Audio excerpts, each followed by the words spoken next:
एक व्यक्ति था जो हमेशा अपने विचारों में खोया रहता था। अपने जीवन की हर स्थिति और निर्णय के बारे में लगातार सोचता रहता था। वह अतीत, भविष्य और बीच की हर चीज के बारे में चिंता करता था। वर्तमान में शांति पाने में असमर्थ था। एक दिन उसने ज्ञान की तलाश करने का फैसला किया।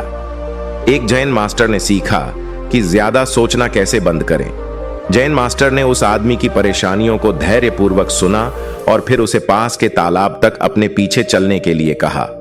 मास्टर ने उस आदमी को तालाब में पानी देखने और उसे बताने के लिए कहा कि उसने उस आदमी को क्या देखा। पानी में देखा और देखा कि उसका अपना प्रतिबिंब उसे घूर रहा है। जैन मास्टर ने उसे करीब से देखने और जो कुछ देखा उसका वर्णन करने के लिए कहा। उस आदमी ने उत्तर दिया कि मैं खुद को देखता हूं, मेरा चेहरा और मेरी विशेषताएं। जैन मास्टर ने फिर एक पत्थर उठाया और उसे तालाब में फेंक दिया। प्रतिबिंब को बाधित करते हुए उसने उस आदमी से फिर से पानी में देखने और उसे बताने के लिए कहा कि उसने क्या देखा। आदमी ने देखा और जवाब दिया कि मैं दी रॉक के कारण उत्पन्न लहरें देख रहा हूं। जैन मास्टर ने उस आदमी से पूछा कि अब तुम क्या देख रहे हो। आदमी ने जवाब दिया कि मैं देख रहा हूं पानी अपनी शांत अवस्था में लौट रहा है। जैन गुरु ने तब कहा कि आपका मन इस तालाब की तरह है। जब यह शांत होता है तो आप अपना असली प्रतिबिंब देख सकते हैं, लेकिन जब यह अत्यधिक सोचने की निरंतर तरंगों से परेशान होता है तो आप स्पष्ट रूप से नहीं देख सकते हैं।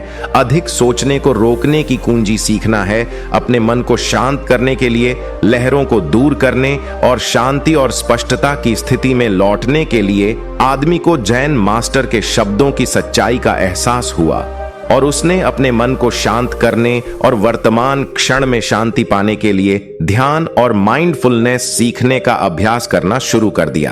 अपने निरंतर अत्यधिक सोचने को छोड़ना और प्रत्येक अनुभव का उसी रूप में आनंद लेते हुए उस क्षण को जीना।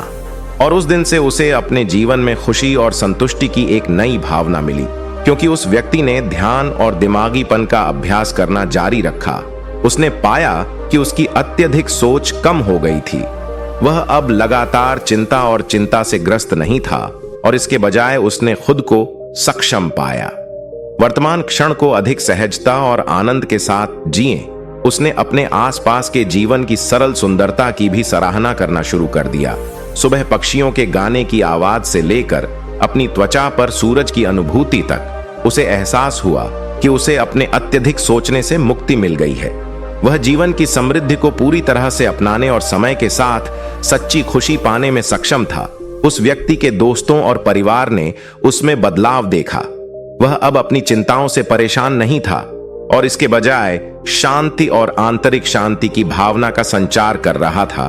उन्होंने उससे पूछा कि क्या बदलाव आया है और उन्होंने अपने परिवर्तन से प्रेरित होकर जैन गुरु से सीखे गए ज्ञान को उनके साथ साझा किया।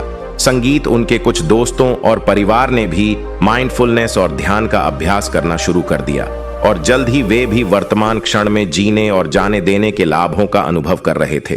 अत्यधिक सोचने से उस आदमी को एहसास हुआ कि उसने जैन गुरु से जो ज्ञान प्राप्त किया था वह सिर्फ उसके लिए नहीं था, बल्कि उसे दूसरों के साथ साझा किया जा सकता था ताकि उन्हें अपने जीवन में शांति और खुशी पाने में मदद मिल सके। और इसलिए उसने अभ्यास करना जारी रखा और अपने नए ज्ञान का प्रसार किया। इस कहानी को सुनने वाले सभी लोगों के लिए सचेतनता और वर्तमान क्षण की शक्ति का संदेश यह है कि अत्यधिक सोचना एक विनाशकारी शक्ति हो सकती है जो हमें अपने दिमाग को शांत करना और वर्तमान क्षण में जीना सीखकर जीवन का पूरी तरह से आनंद लेने से रोकती है।